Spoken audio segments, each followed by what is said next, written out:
Indian క్రికెట్లో ధోని అత్యంత విజయవంతమైన కెప్టెన్. ఒకటి కాదు, రెండు కాదు, ఏకంగా 3 ఐసీసీ ట్రోఫీలు భారత్కు అందించిన గొప్ప కెప్టెన్. 2007లో టీ20 వరల్డ్ కప్, 2011లో వన్డే వరల్డ్ కప్, 2013లో ఛాంపియన్స్ ట్రోఫీని టీమిండియా ధోని కెప్టెన్సీలోనే గెలిచింది. అందుకే కెప్టెన్గా ధోని ఇండియన్ క్రికెట్లో నెంబర్ 1గా నిలుస్తాడు. ధోని కంటే ముందు 1983లో కపిల్ దేవ్ టీమిండియాకు కెప్టెన్గా వరల్డ్ కప్ను అందించాడు. ఆ తర్వాత ధోని మాత్రమే వరల్డ్ కప్ను గెలిచిన కెప్టెన్గా ఉన్నాడు. 2019లో విరాట్ కోహ్లీ కెప్టెన్సీలో టీమిండియా వరల్డ్ కప్ సెమీస్ వరకు వెళ్ళింది. ఇటీవల ముగిసిన వన్డే వరల్డ్ కప్ 2023లో రోహిత్ కెప్టెన్సీలో భారత్ ఫైనల్ వరకు దూసుకెళ్లింది, కానీ కప్పు మాత్రం కొట్టలేకపోయింది. 2019లో విరాట్ కోహ్లీ కెప్టెన్సీలో టీమిండియా సెమీస్ వరకు వెళ్ళింది.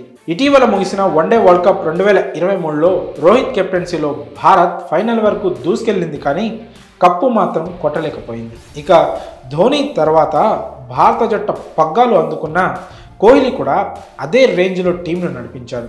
వరల్డ్ కప్స్ గెలవలేదనే కానీ కోహ్లీ కెప్టెన్సీలో భారత జట్టు ప్రపంచ క్రికెట్ను శాసించింది. ముఖ్యంగా టెస్టుల్లో కోహ్లీ అత్యుత్తమ కెప్టెన్గా ఉన్నాడు.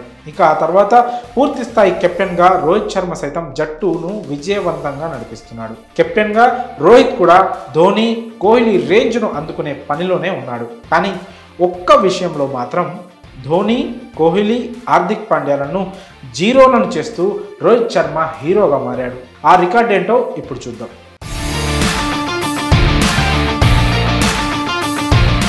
తాజాగా టీమిండియా ఆఫ్ఘనిస్తాన్తో 3 టీ20 మ్యాచ్ల సిరీస్ ఆడిన విషయం తెలిసిందే. ఆ సిరీస్ను రోహిత్ సేన క్లీన్ స్వీప్ చేసింది. తొలి 2 మ్యాచ్ల్లో రోహిత్ శర్మ డకౌట్ అయినా 3వ మ్యాచ్లో తన విశ్వరూపం చూపించాడు. కేవలం 69 బంతుల్లోనే 11 4లు, 8 6లతో 121 పరుగులు చేసి విధ్వంసం సృష్టించాడు.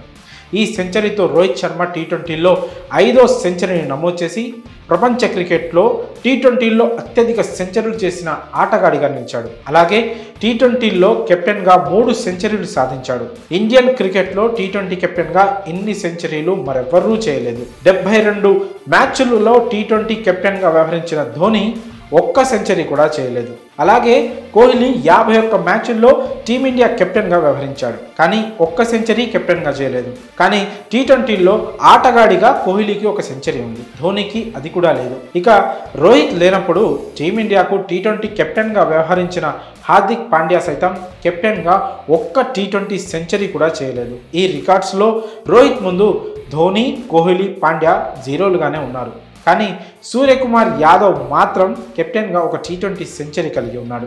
రోహిత్ శర్మ తర్వాత టీ20లో సెంచరీ చేసిన కెప్టెన్గా సూర్య 2వ స్థానంలో ఉన్నాడు. మరి ఈ రికార్డ్ విషయంలో మీ అభిప్రాయాన్ని కామెంట్స్ రూపంలో తెలియజేయండి.